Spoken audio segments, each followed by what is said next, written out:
Pessoal, boa tarde. Retornando à sessão do dia 6/7, período da tarde, da primeira turma da terceira Câmara da segunda sessão. Presentes os conselheiros João Maurício Vital, Wesley Rocha, Kleber Ferreira Nunes Leite, Fernanda Melo Leal, Paulo César Macedo Pessoa, Letícia Lacerda de Castro, Tiago Duca Amoni, que está como suplente, substituindo uma vaga que está sem componente aqui no colegiado, sem conselheiro. A gente iniciou na parte da tarde, a partir do item 26 e foi até o item 39, antes do intervalo, e estamos retomando a partir do item 40, de relatoria do Dr. Cléry, o recorrente Sercom Montagens Elétricas Limitada. Então, foi bom aquela discussão anterior, porque esse ia dar um problema, mas já foi resolvido. Porque isso aqui era decadência total, e eu entendo que a gente considerar, mesmo considerando a data seguinte, a data do fato gerador, a data seguinte à entrega dos documentos, isso abre a porta para eu exigir qualquer documento. Mesmo um livro de 2001 eu posso exigir, o auditor pode exigir um livro de 2001 de uma empresa, né? Então, eu fiz a análise nesse sentido. Eu fui atrás aí no Código Tributário, o prazo para a apresentação de livros. O livro pode permanecer guardado até que o crédito nele anotado prescreva. Lá fala de prescrição. Eu fui atrás de definir qual seria a prescrição desse crédito aí. Porque o crédito da Previdência é constituído pela GFIP, pelo lançamento, pelo DCG e pela confissão. Aí eu fiz uma análise grande do prazo de constituição do crédito, depois vi se estava prescrito, para ver se o fiscal podia exigir os livros, e tinha dado provimento para o recurso, né? Embora seja obrigação de apresentação de documentos, né? Porque eu me lembro até que na vez passada o doutor João falou que não, né? Que a apresentação de documentos, o descumprimento basta, né? E nós vimos aqui, chegamos à conclusão, eu pelo menos já adotei essa questão da data do fato gerador ser exatamente o dia seguinte, o primeiro dia seguinte é a data da não apresentação dos documentos. Então, eu fiz essa grande análise aqui, confiado na DRJ. A DRJ tinha colocado até 11 de 2001. Você pode, se quiser ler a DRJ fala,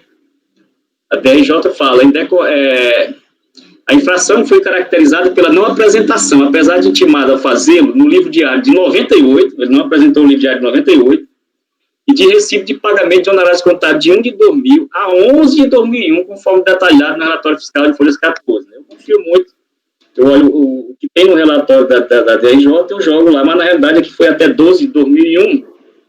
Então, pegou um período que não estava decaído, pegou 12 de 2001, não estava decaído, então eu estou negando provimento naquele mesmo caso que, permanecendo um descumprimento, basta um, né, para que se mantenha, né, já que é uma multa fixa, para que mantenha a multa. Então, apesar de eu estou agora negando provimento ao recurso, né. Então, deixa eu explicar aqui, né. Então, o fiscal pediu que fosse exibido para ele o livro diário de 98 e alguns recibos do ano de 2000 até 12 de 2001. Como eu tinha colocado 11 de 2001, eu fiz uma análise completa e vi que estava decaído. Fiz análise na questão da lei, do artigo 113 do CTN, né, de obrigações acessórias, e eu tinha concluído, né, fiz aqui até o parecer normativo CST, e saiu um recente aqui, né, de 2000, de 2019, né, de outubro de 2019, regulamentando esse artigo do Código Tributário, né? E cheguei à conclusão de que a empresa não está obrigada a apresentar documentos 5 anos, a partir de 5 anos da data da prescrição dos créditos nele lançado, nos livros, né? Bem como os documentos que estão lançados lá no livro diário. Então, eu fazendo essa análise, eu tinha dado provimento ao recurso. Eu sabia que ia causar polêmica, né? Porque se trata de não apresentação de documento, não foi apresentado, mas eu fiz análise a partir disso. Mas eu estou vendo aqui que a competência 12 de 2001 está incluída, ela não está decaída. Então, meu voto é o seguinte, né? É porque remanesceu uma falta, então é suficiente por ser multa fixa, eu nego provimento ao recurso.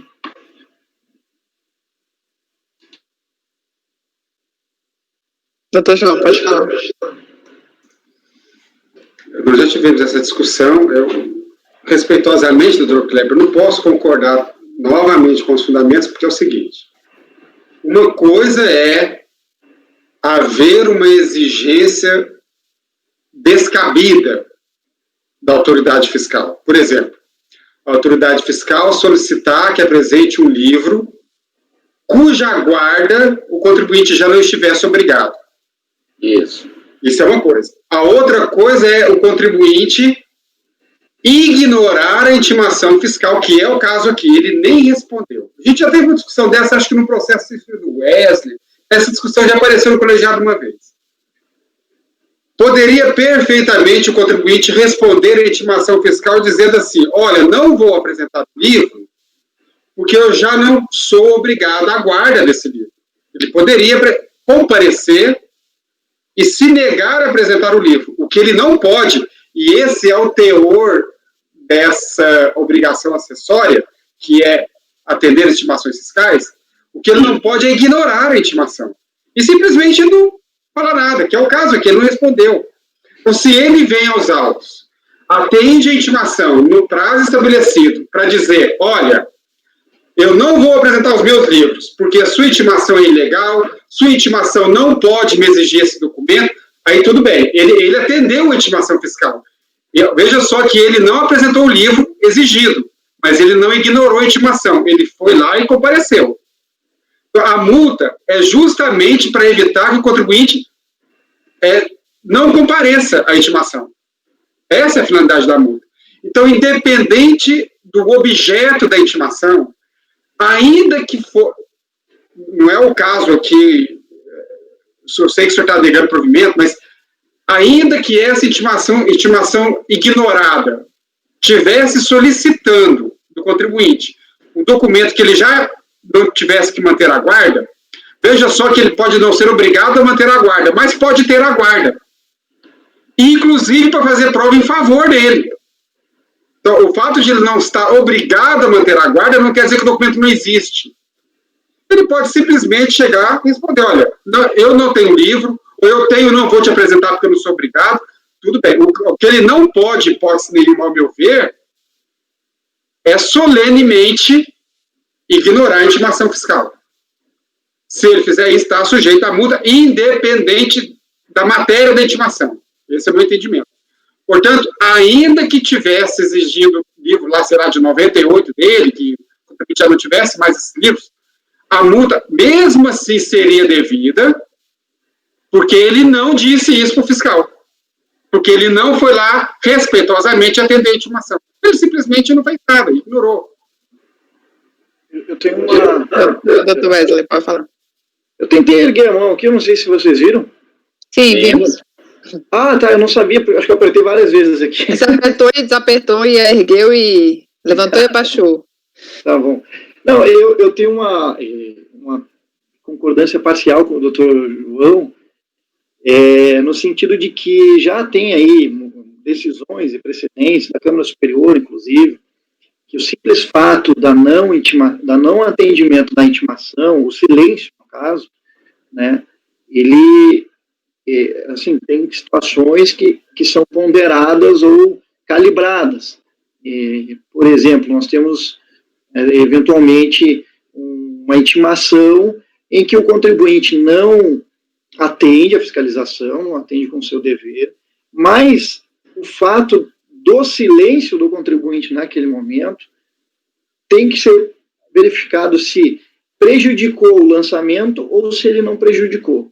Porque se ele prejudicou o lançamento e embaraçou, né, a fiscalização, aí sim eu concordo que a multa tem que ser mantida, né? Ela tem aquele caráter mais objetivo. Mas nós temos algumas ponderações nesse sentido de que quando não prejudica o lançamento, né, esse agravamento ou a qualificação dela em si, ela pode ser relativizada. Então, tem essas ponderações assim, de interpretações nesse outro contexto e com precedentes da Câmara Superior também. E aí eu não sei se nesse caso aqui é só a aplicabilidade da multa agravada, né? Por não atendimento. Não é multa agravada, né? É só a multa mesmo de descumprimento de obrigação acessória. Só uma parte aqui, porque, na realidade, ele não ignorou a intimação do fiscal, né? Foi uma intimação geral com vários documentos. Ele apresentou vários documentos, exceto aqueles dois, né, que o fiscal destacou e deu a multa, né? Então, eu fui baseado na decisão do Supremo. É claro que, na época, estava valendo o artigo 45 e 46 da Lei 8.212, né? Mas ela foi declarada inconstitucional, erga omnes, est tunc, né? Foi até normatizado depois pela Procuradoria. Então, eu entendi isso, fazer uma exigência fora da legalidade, uma coisa que a lei não exige, né? Que o cara guarde o livro, né? Eu parti desse princípio aí, mas a minha decisão foi, então, negar provimento, porque remanesceu uma competência.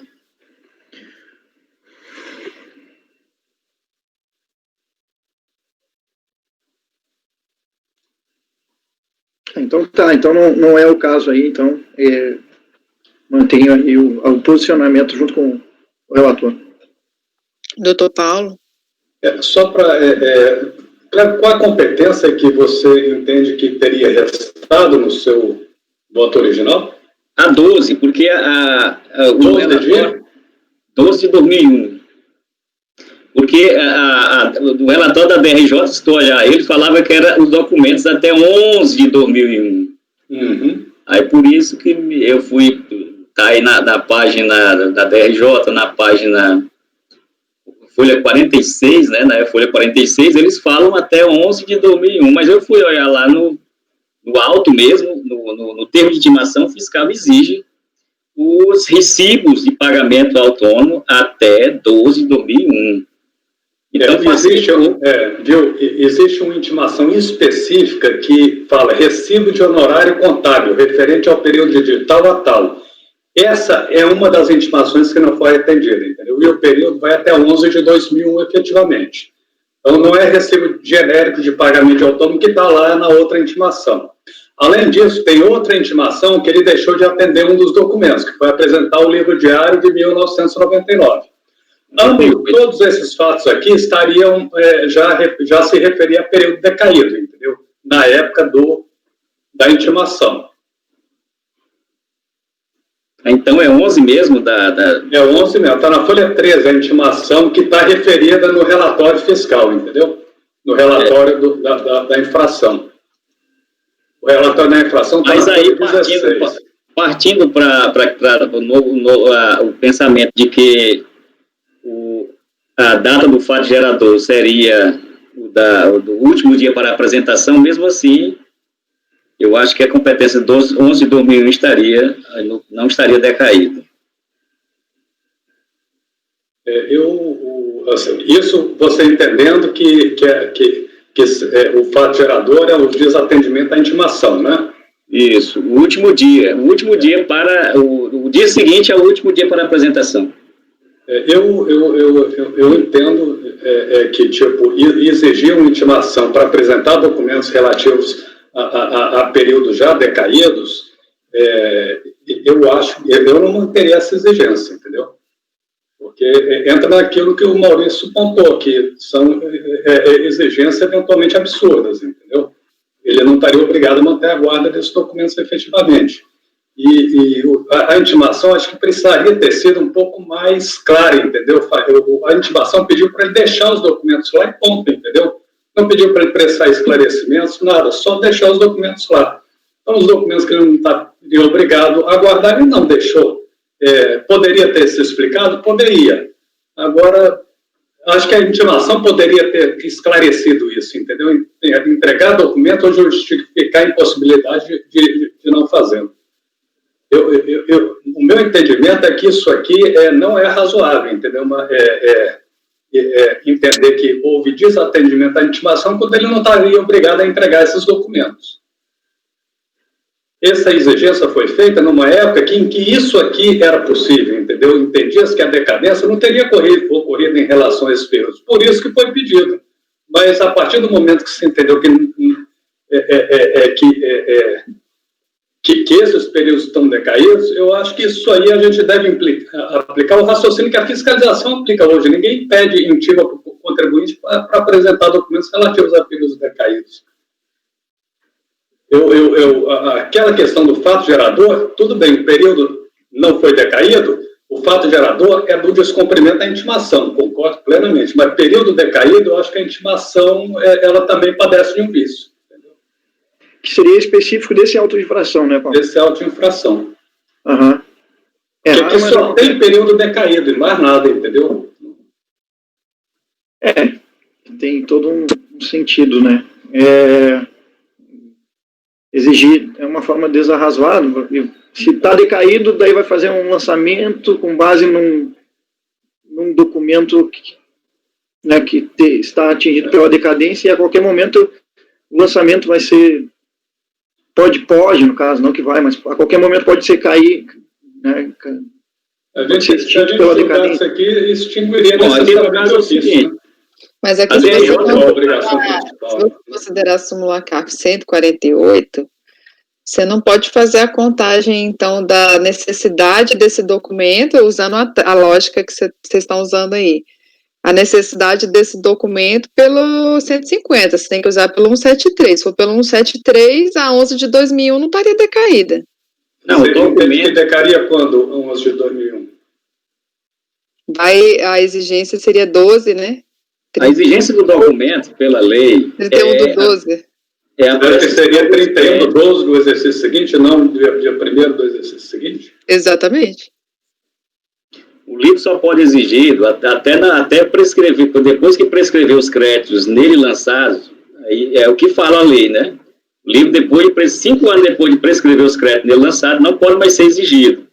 Mas eu estou olhando aqui que a competência é 11 de 12, que a DRJ considera 11 de 12 de 2007, como ela considera a data do lançamento, então eu pensei melhor, vou manter minha decisão anterior de dar provimento ao recurso.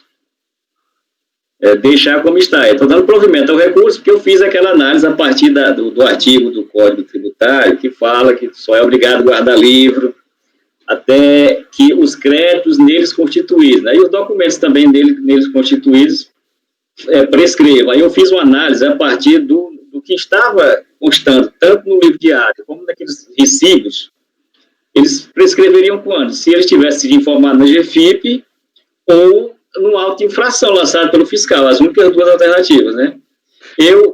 Tem duas NFLD referente ao período aqui que caíram aí, eu fiz referência que elas caíram por decadência. Então o fiscal não podia ter lançado, não existe uma auto de infração para nenhuma auto de infração, e a GFIP ele fez no período, né? Na data correta, ele fez a GFIP, que foi lançado o complemento, então a GFIP, o crédito lançado da GFIP está prescrito e o crédito de NFLD não existe, de auto-infração. Então, por isso que eu estou dando provimento. Ele não tinha obrigação de apresentar esses documentos. Se ele tivesse exigindo para comprovar uma compensação que ele fez lá para trás, então ele também não poderia apresentar esses documentos, porque está decaído. Aí ele não ia aprovar a compensação que ele fez.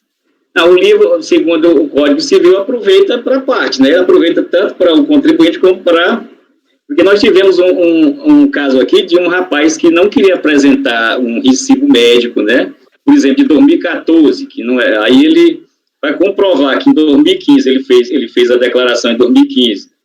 Ele disse que não ia apresentar um documento em 2014 porque não tinha mais obrigação, mas era uma prova a favor dele. Nós, então, e aqui no caso é contra eles, né?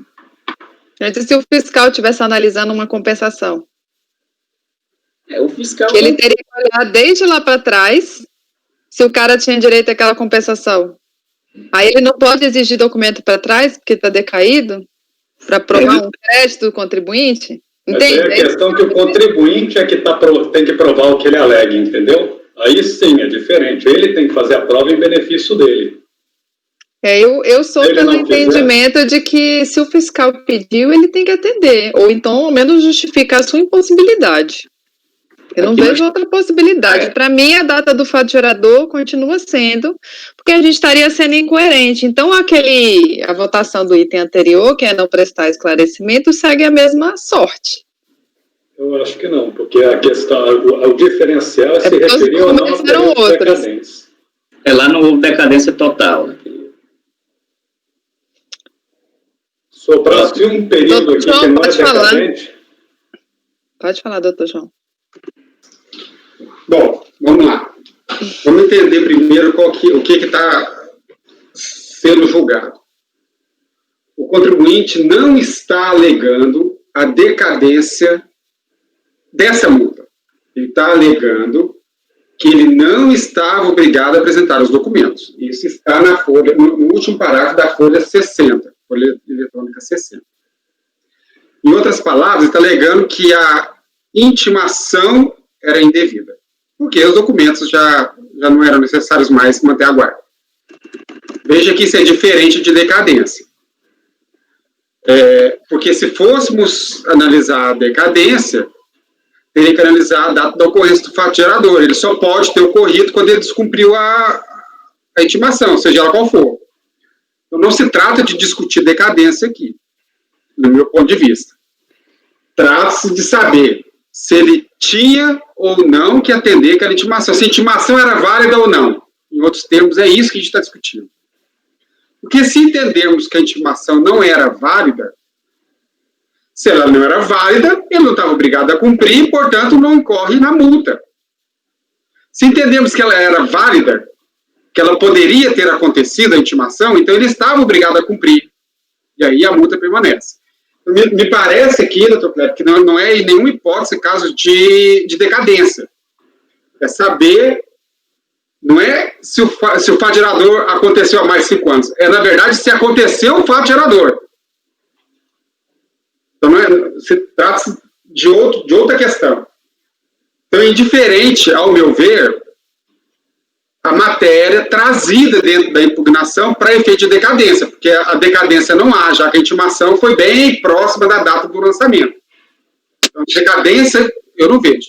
Podemos discutir, o Paulo e o Kleber têm fortes argumentos quanto à validade da intimação e, portanto, a ocorrência desse fato gerador, ou não.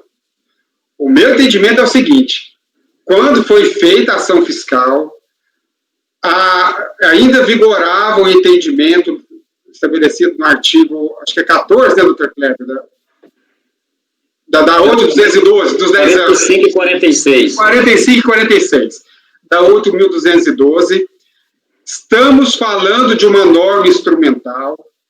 O auditor, naquela ocasião, tinha a obrigação de intimar o contribuinte, considerando qual era a legislação vigente no momento, que exigia, que estabelecia a decadência de 10 anos. Portanto, eu não vejo ilegalidade nenhuma na intimação dele, ao meu ver. Ele aplicou a legislação da ocasião. Anos depois veio o STF dizer, não, mas a decadência é de 5 anos. Tudo bem. Mas naquele momento que ele foi intimado, o contribuinte desobedeceu a intimação, ao meu ver, sem sombra de dúvida.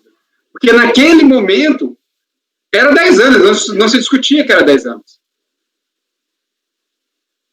Mas não teve uma norma benigna. Que é válida a intimação. Oi? Desculpa interromper, só para uma ponderação. Mas se depois vem a norma que é mais benigna, não se aplica?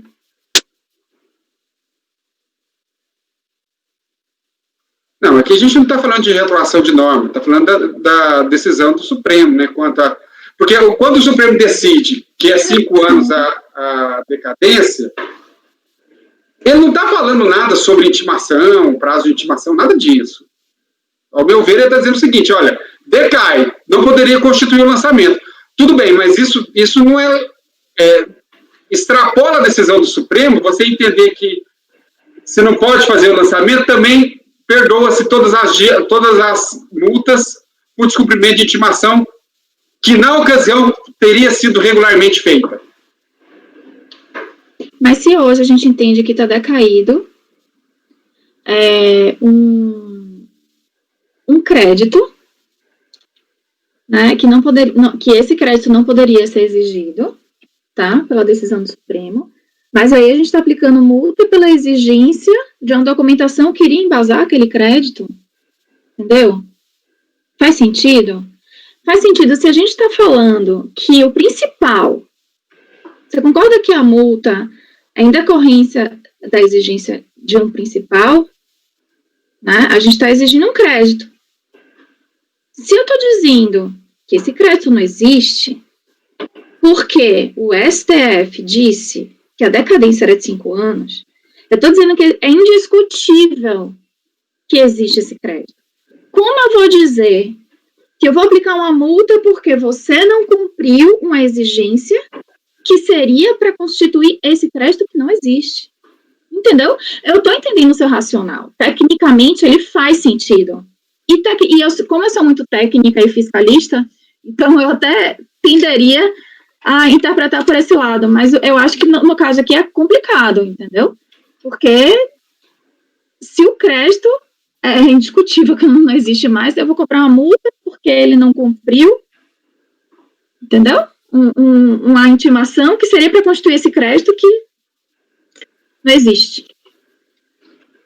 Desculpa, eu falei em decadência aí, porque eu estou partindo do artigo lá do Código Tributário que fala da exigência de livros, e ele fala que a pessoa tem que guardar os livros até 5 anos depois da prescrição dos créditos nele, 5 anos, aliás, da prescrição dos créditos neles inscritos, neles constituídos, né? Então, o livro diário está lá, né, que tem uma contribuição previdenciária, foi lançado no livro diário, e essa prescrição ocorre depois que ele é lançado. Como é que ele é lançado, esse crédito? Ou pela GFIP, os casos que eu encontrei aqui, ou o fiscal levantar por NFLD, ou por uma auto-infração. O fiscal levantou.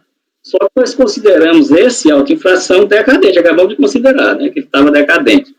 Então, foi partindo disso aí. Eu falei exatamente disso aí, que na época que ele fez a exigência, o fiscal fez correto, porque estava dentro do prazo vigente na época, né, mas tem uma decisão do Supremo, erga omnes est tunc, que eu considero, e retroagiu, e a não exigir, o fiscal não pode, como o fiscal hoje não pode exigir um livro de 98, aliás, nenhum fiscal vai fazer isso, pedir um livro de um prazo maior de 5 anos, nenhum fiscal vai fazer isso, né? Então, eu mantenho, então, o meu entendimento de considerar que os créditos que estavam prescritos, eles não eram obrigados mais a apresentar aqueles livros, e dou provimento ao recurso. Mas alguém levantou a mão porque eu estava lendo umas coisas e eu não percebi a ordem das mãozinhas. Alguém mais quer falar?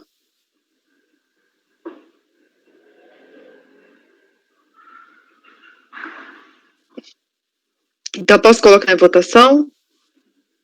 O doutor João ainda quer olhar mais alguma coisa? Estou vendo você olhando aí. Não. É o lançamento de que data mesmo, doutor Kleber? Só para confirmar. A data do lançamento. A data do lançamento é 11/12/2007.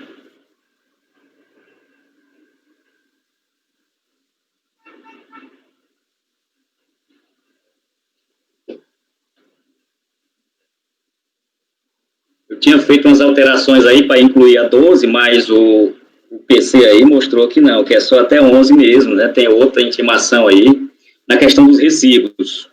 Tem um recibo ele pedindo o livro diário de 98, uma intimação pedindo o livro diário de 98 e outra intimação pedindo aqueles recibos, né, de pagamento de prolabore, que vai até 11 de 2001.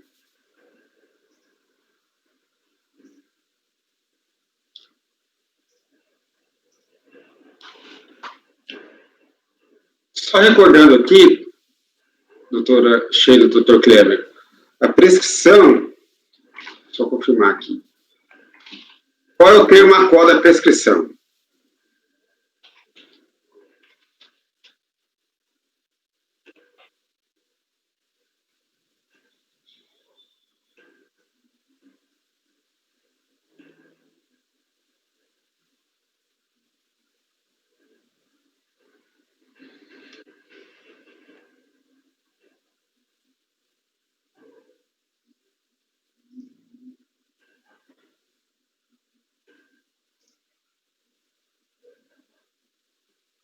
A prescrição começa a correr da data do lançamento definitivo do crédito, né? No caso aí, GFIP ou alta inflação.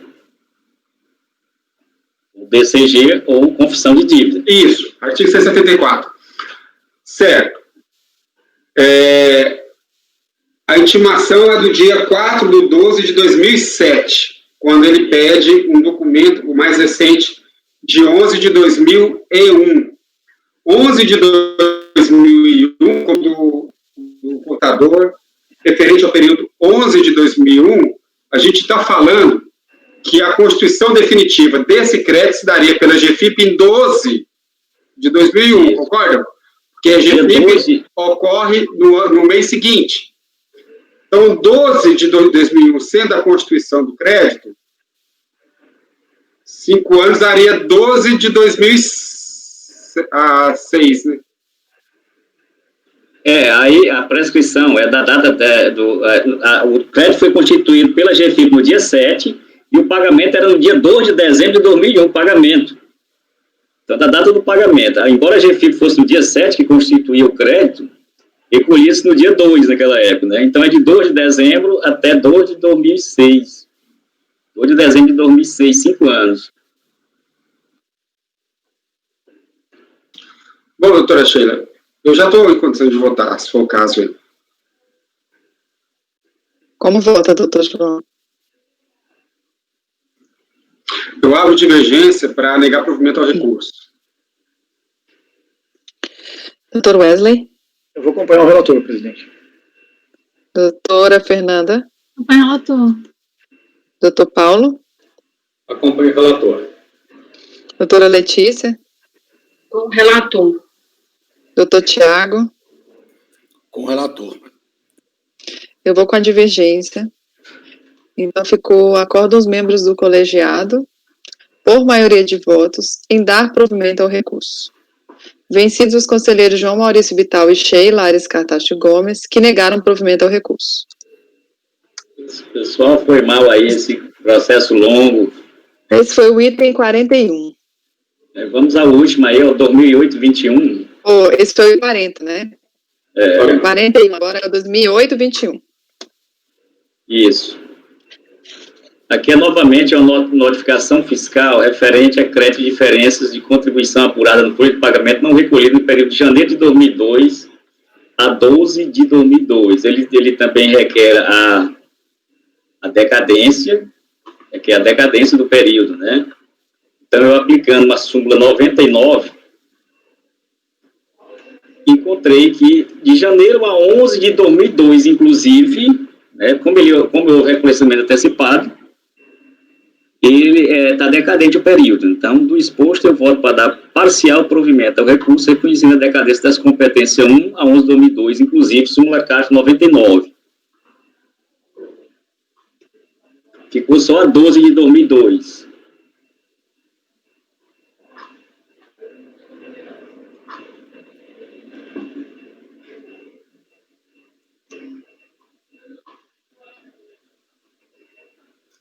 Igual o primeiro a gente votou da obrigação principal também, é a mesma coisa. Isso. Como vota, doutor João? Acompanho. Doutor Wesley? Acompanho. Doutora Fernanda? Acompanho. Doutor Paulo? Acompanho. Doutora Letícia? Acompanho. Doutor Tiago? Acompanho. Eu também acompanho. Então, acordo os membros do colegiado por unanimidade de votos em dar parcial provimento ao recurso, reconhecendo a decadência das competências 1 de 2002 a 11 de 2002, inclusive, súmula CARF número 99. Isso.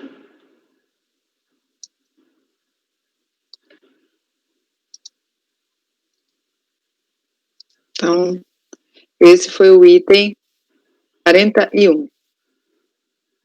Item 42 até o item 44, Ibrafem, Instituto Brasfuto, Ibrafem, do Dr. Wesley.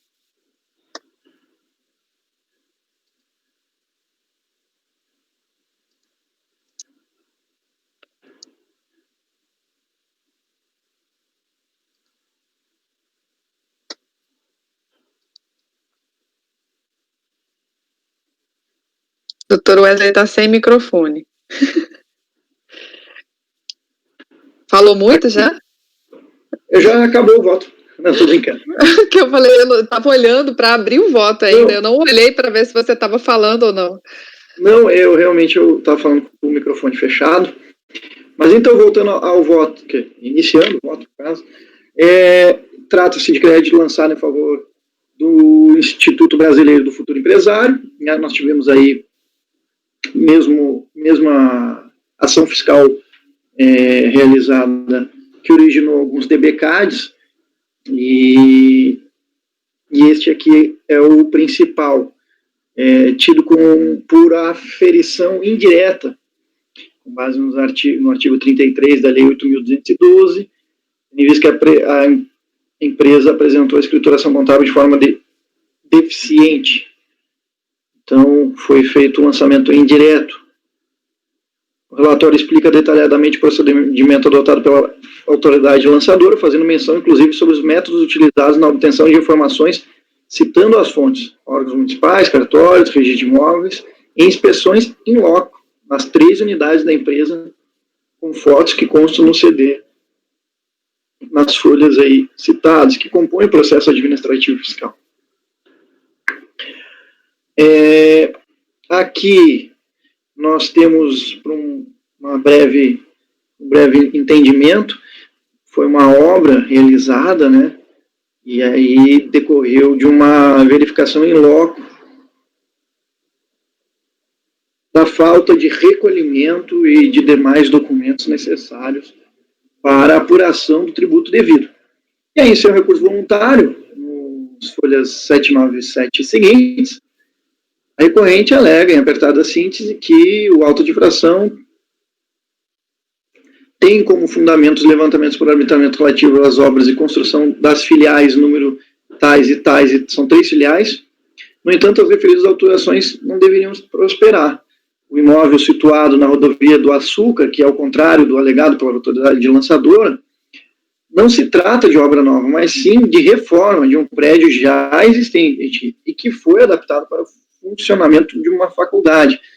Alude ainda que os contratos anexados que comprovam a construção não se referem a um prédio novo. Da não expedição da matrícula, aí a matrícula SEI, né, a contribuinte diz que estava regular, e aí alega ofensa aos princípios do bis in idem, sido exigido mais de uma vez sobre o mesmo fato gerador, e aí cita ali os DBCAs e números das autuações, inferindo que o impugnante foi autuado várias vezes para pagar multa referente ao mesmo fato gerador. Alega ofensa ao princípio da razoabilidade e proporcionalidade, e também solicita e invoca o princípio do não confisco. Basicamente, ela reitera as argumentações da primeira instância. E aí, na delimitação da lide, conforme estou passando ao voto, tá, presidente? Estão todos me ouvindo? Ok. Sim, pode passar o voto. E aí, na delimitação da lide, então, eu passo ao voto e delimito a lide. Conforme decisão de primeira instância, a recorrente deixou de impugnar de forma específica as matérias objetos do lançamento. Não contestou a materialidade e a exigência fiscal, não há controvérsia sobre os valores discriminados nos levantamentos, mais precisamente das bases de cálculo. Do mesmo modo, não se opõe à formalização do ato, desde a origem até a comunicação do sujeito passivo. Não se manifesta sobre os levantamentos referentes à filial 002-7 e 43.290, referente à filial 004-39. Assim, as matérias não expressamente contestadas não serão objeto de análise, vez que não se tornaram controvertidas. Então, eu passo a verificar a atuação referente ao último imóvel que ficou para análise. E aí, quanto ao mérito, a recorrente não trouxe novas alegações, nem provas novas. Somente o seguinte, que o imóvel foi adquirido para ser transformado em uma faculdade, foram feitas reformas às baias, mantendo-se a mesma disposição, ou seja, foi uma adaptação dos prédios que já existiam, não havendo, portanto, que se falar em obra nova. O referido imóvel somente foram construídos o portal de entrada da faculdade, bem como o asfalto de entrada e do estacionamento. Houve, inclusive, com a reforma, a redução da área construída. Ademais, em conformidade com as cópias dos contratos anexados a registros no Conselho Regional de Engenharia e Arquitetura ali. Bom, diante da muito bem lançada decisão de primeira instância, verifico que não existem provas trazidas aos autos das alegações da recorrente, na qual me filiou a decisão de primeira instância. E aí, quanto ao mérito, foram uma série de avaliações feitas pela decisão de primeira instância em interpretação ao relatório fiscal, que trouxe vasta documentação ali no sentido de convencimento das provas, né? E de diversas falhas ocorridas pelo contribuinte. E ele cita aqui que juntou um contrato social, um contrato da obra, mas não foi localizado, tanto na decisão de primeira instância e agora em sede de recurso eu procurei, também não verifiquei. Então, caberia aí a recorrente, talvez até, com base na decisão de primeira instância, em relação às provas que ela tinha dito na impugnação que teria juntado, caberia em sede de recurso juntar essas provas, o que não ocorreu. Então, nesse sentido, acompanho a decisão de primeira instância, que é a prova de quem alega o direito, nesse caso, caberia a recorrente, e mantenho aí essa autuação sobre esse terceiro imóvel que teria sido feito uma obra e que, segundo a recorrente, não seria uma obra nova, mas não houve nenhum tipo de prova robusta a que pudesse afastar aí a acusação fiscal. E aí da autuação dos princípios do não confisco, proporcionalidade e razoabilidade, eu teço algumas considerações, né, coloco aí na questão do que o agente fiscal ele é obrigado, através do artigo 142 do CTN, a realizar o lançamento quando verificado a ocorrência do fato gerador, a apuração do quanto devido, formalizar o processo administrativo fiscal, com intimação, devido processo legal, foi tudo devidamente observado no processo. Também ao princípio do não confisco, remete à matéria de inconstitucionalidade, aí o CARF não é competente para julgar essa matéria, eu aplico a súmula CARF número 2, e referente ao bis e idem, não procede a argumentação da recorrente de que teria sido feito mais que um levantamento sobre o fato gerador, e aí eu colacionei, inclusive, a decisão de primeira instância que faz todo um apurado sobre essa questão. Inclusive, ela coloca lá um quadrinho de todos os lançamentos que foram feitos em relação às obrigações principais e acessórias que foram desconsideradas pela recorrente, e aí eu conheço parcialmente do recurso voluntário, não conhecendo as alegações de constitucionalidade, e no mérito eu nego o processo. Eu voto, presidente. Não sei se eu resumi muito, mas eu resumi pouco, mas eu tentei fazer um resumo. Tudo certo. Tá. Aqui foi o modo de obrigação principal, né? Conta das obras lá, né? Da empresa, né? Não, esse aí... Esse foi a obrigação principal. Isso, esse aí é da principal, isso. Aí o próximo é da acessória. Tá. Para mim tá tranquilo. Alguém tem alguma dúvida? Doutor João, como vota? Parabéns pelo voto, doutor Wesley. Só um detalhe, nesse caso, indiferentemente de a obra ter sido uma construção do zero ou uma reforma, todo jeito ele teria que fazer o ar e recolher a contribuição previdenciária sobre a mão de obra utilizada. Então, o argumento dele não tem o menor sentido de que a obra era parcial. Acompanhe integralmente. Exato. Na questão do aro também foi abordado na colação do voto, e é explicado ali também o aro que não foi devidamente registrado, enfim. Não foram cumpridas as formalidades do aro. Doutor Kleber, como vota? Acompanho. Doutora Fernanda? Acompanho o relator. Doutor Paulo? Acompanho. Doutora Letícia? Acompanho. Doutor Tiago? Com o relator. Eu também acompanho. Então, o item 43, final 2008-71, acordam os membros...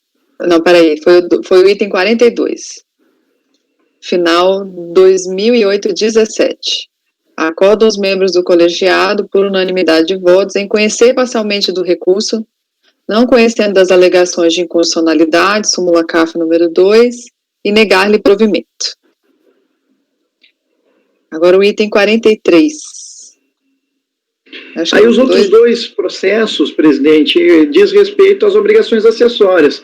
O contribuinte intimado para apresentar os livros dos documentos fiscais não fez, aí foi aplicada a multa, esse do 2008-71, que significa o número do 2008-71, que é o número 43, e o número 44, diz respeito, 2008, ao processo 2008-39, e que deixa o contribuinte de preparar as folhas de pagamento das remunerações pagas ou acreditadas a todos os segurados, seus serviços. E aí desrespeitou a legislação previdenciária, né, as obrigações acessórias, então seriam esses dois, e aí eu também estou votando para conhecer parcialmente do recurso, porque teve uma alegação de inconstitucionalidade de lei, não conheço do bis in idem, e nego o provimento aos dois recursos dessas obrigações acessórias. Como vota, doutor João? Eu acompanho os dois casos. Doutor Kleber? Acompanho. Doutora Fernanda? Acompanho o relator. Doutor Paulo? Acompanho. Doutora Letícia? Com o relator. Doutor Tiago? Acompanho. Eu também acompanho, então eu vou reproduzir. Acordam os membros do colegiado, por unanimidade de votos, em conhecer parcialmente do recurso, não conhecendo das alegações de constitucionalidade, súmula CAF número 2, e negar-lhe provimento. Isso em relação ao item 43 e o item 44. Votados, né?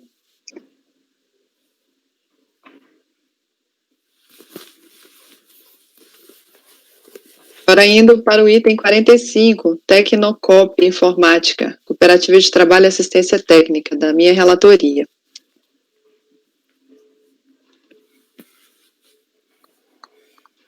Aqui é um auto de infração, crédito previdenciário abrange o período de 1 de 97 a 4 de 2005 e corresponde às diferenças de contribuições devidas à Seguridade Social referentes à parte dos segurados, parte da empresa, RAT e terceiros, em razão da caracterização de segurados contribuintes individuais cooperados que trabalham em funções administrativas e de apoio à cooperativa como segurados empregados da notificada. Aqui é porque a empresa, ela considerou como, ela colocava o pessoal administrativo como cooperado, como contribuinte individual.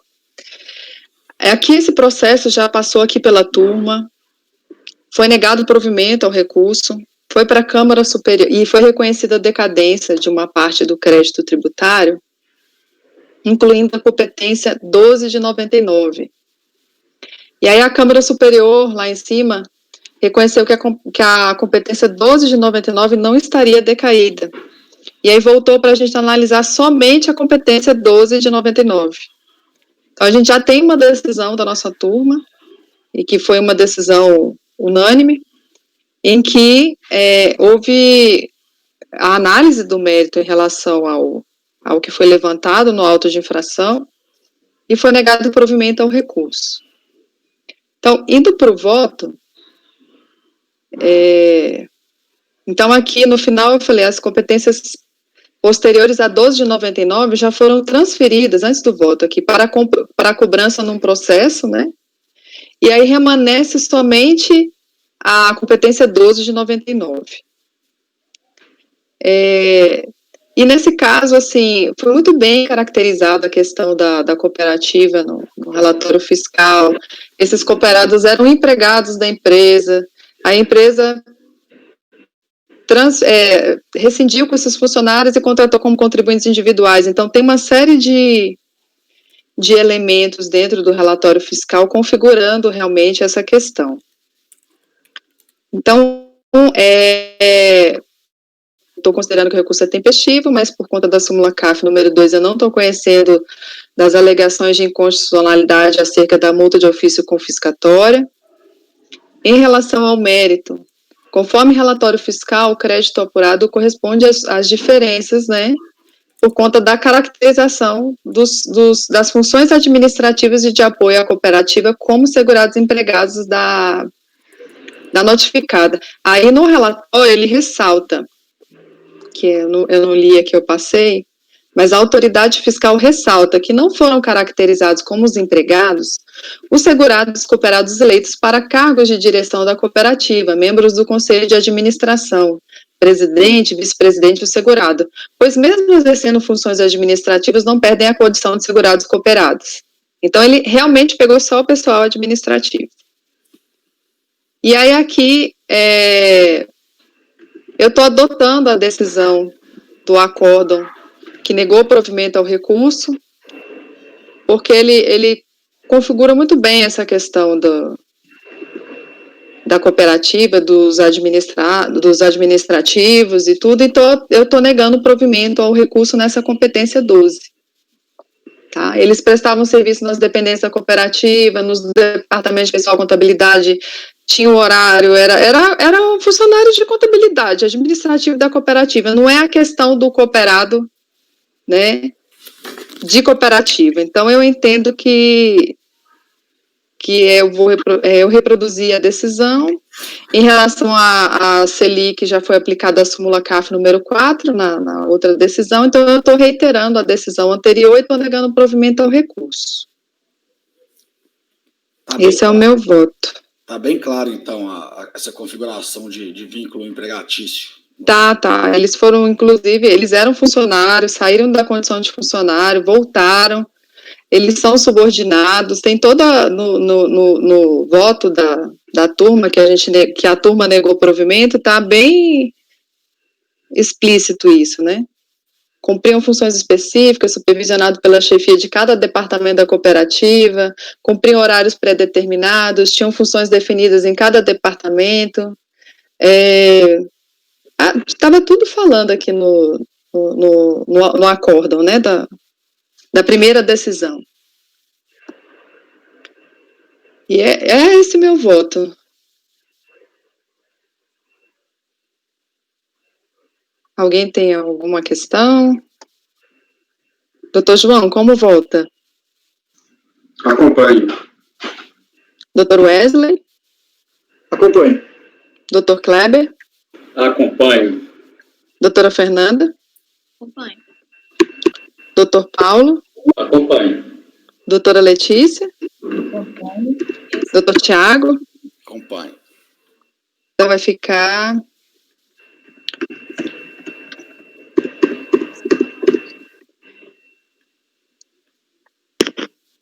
O item 45, acorda os membros do colegiado por unanimidade de votos em conhecer parcialmente do recurso, não conhecendo as alegações de inconstitucionalidade, súmula CAF número 2, e negar-lhe provimento.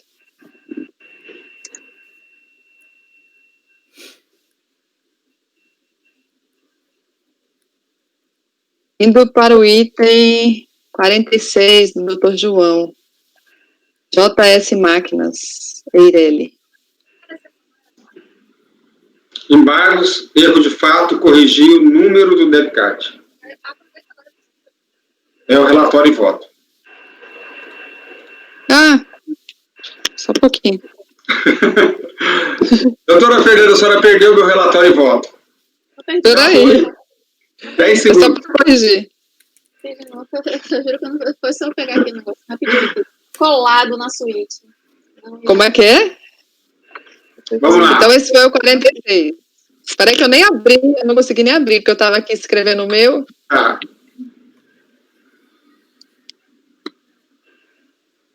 Vou botar um pinico nesse quadro. Tá gravando, mas tudo bem. O que foi, Fernanda? Estou aqui respondendo, porque também tenho que meu botar um esposo pinico. perguntando coisas no WhatsApp aqui também. Eu vou pegar o pinico de Henrique. Tá me chamando de má, né? Mais ou menos. Brincando mesmo. Te amo. Esse foi qual item, doutor João? Foi o item 46. Tá sendo, né? Tá sendo, né? Isso. Atualmente. E aí ele não votou. Como vota, doutor Wesley? Deixa eu falar meu voto de novo, porque a Fernanda não estava aí. É só um embargo para corrigir o número do DEBCAD, que ficou errado. Tá bom. Eu acompanho. Não Doutor tem efeitos infringentes. Acompanho. Doutora Fernanda. Desculpa, acompanho.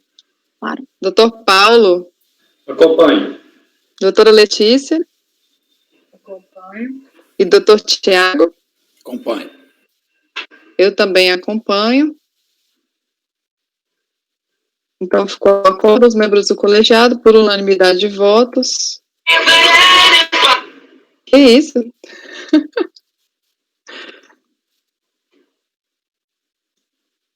Vai dar para acabar a pauta de hoje? Vai acabar agora às 5 horas. O meu é rápido também. Em acolher os embargos, em colocar e sanando a irregularidade apontada, re-ratificar o acórdão tal, da data tal, para sem efeitos infringentes, alterar o número do DEBCAD para 37.129.2298. Eu copiei a conclusão do doutor João aí.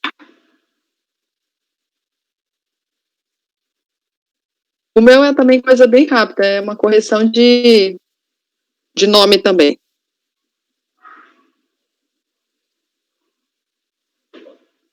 Indo para o item 47, BV, Comércio de Carnes Limitada. Aqui são embargos pelo seguinte,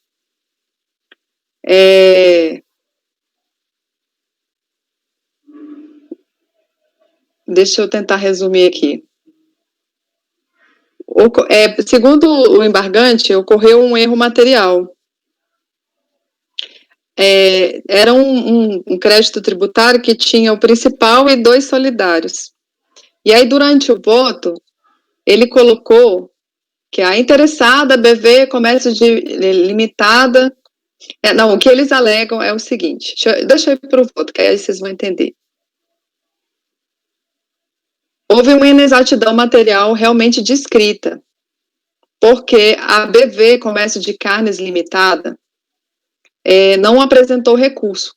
E aí, quando o pessoal fez o acórdão lá da decisão lá, colocou como se ela tivesse entregue o recurso, quando, na verdade, quem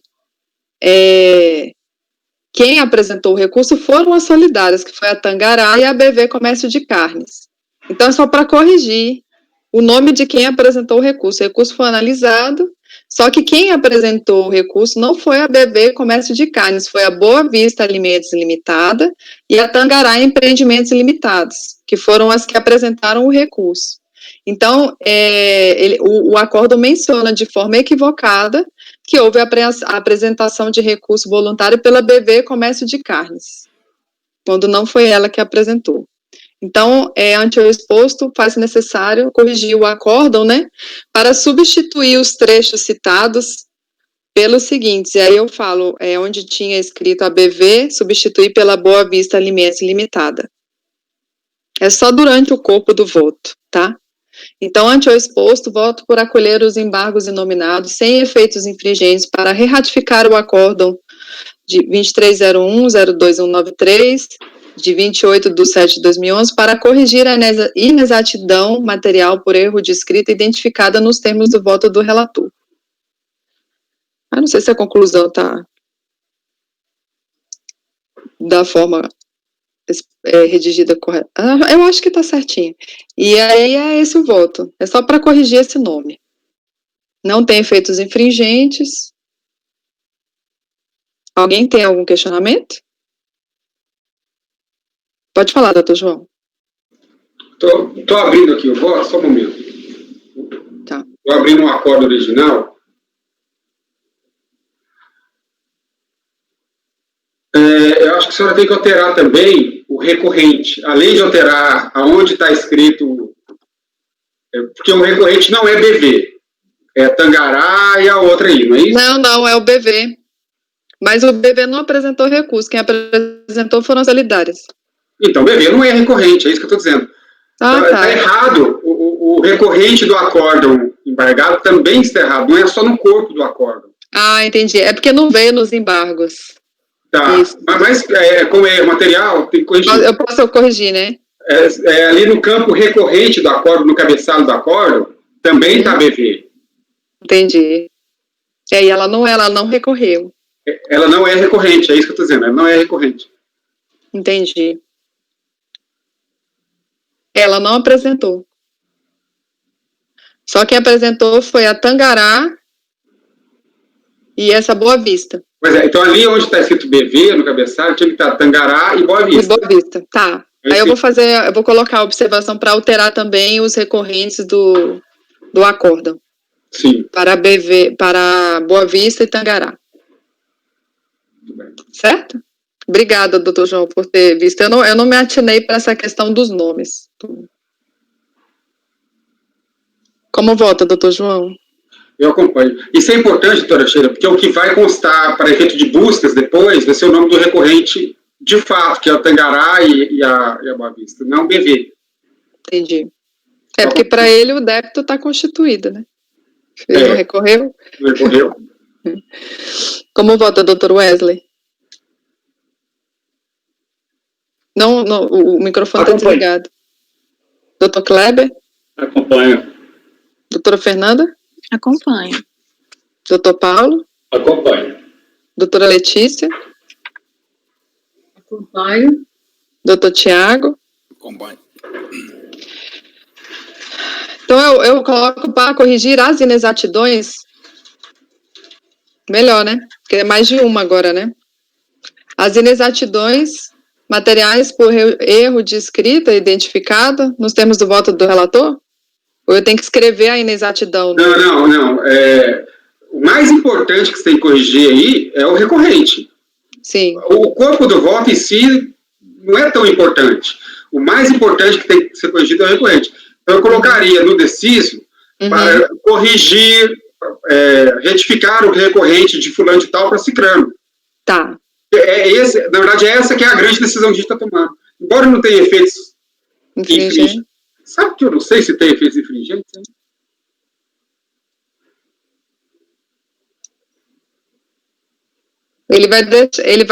Vai ter efeito infringente sim, porque o débito vai ser constituído para ele. Para quem não recorreu, o débito está constituído, ué. Pois é, vai ter sim. A BV modifica a decisão. Modifica a decisão. Porque a BV era não devedora, teria sido dado provimento ao recurso dela, que não existiu, na verdade. E agora a gente está dizendo, não, BV, você não é nem recorrente, portanto, você é revel. Os solidários, sim, esses são os recorrentes, e para eles será efeito acórdão. Isso. Então tem efeito infringente. Vai ter? É porque eu não vi vou abrir de novo aqui para ver qual foi a decisão do acórdão embargado.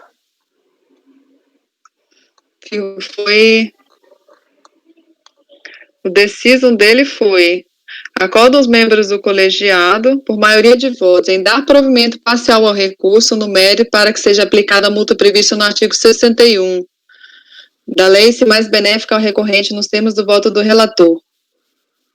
Vencidos os conselheiros Bernadette e Marcelo Oliveira, que votaram por manter a multa aplicada. Não tem efeitos infringentes, não. A decisão não muda, a decisão continua essa mesma. Por unanimidade de votos, em negar provimento ao recurso nas demais alegações da recorrente, nos termos do voto do relator.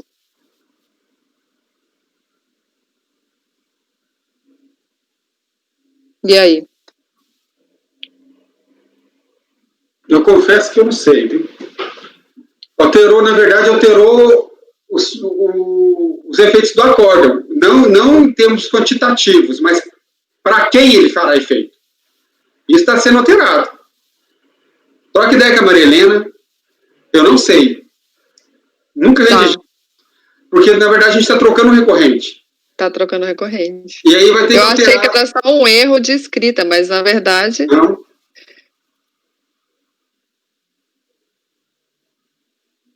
Ele se tornou definitivo. Acho que vale a pena conversar com a Maria Helena, porque eu nunca vi um caso desse, não. Eu teria que trocar o recorrente, então, vai ter efeitos infringentes. Para BV. Vai. Bom, aí de qualquer forma... Clara aqui, a gente está corrigindo. A gente está corrigindo esses dois erros, e aí amanhã eu só confirmo a questão dos efeitos infringentes e coloco aqui na decisão. Tá, joia. A gente retorna nele.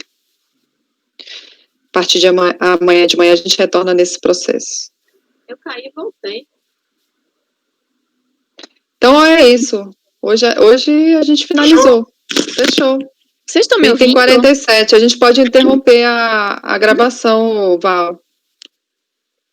Travou vocês para mim aqui, gente.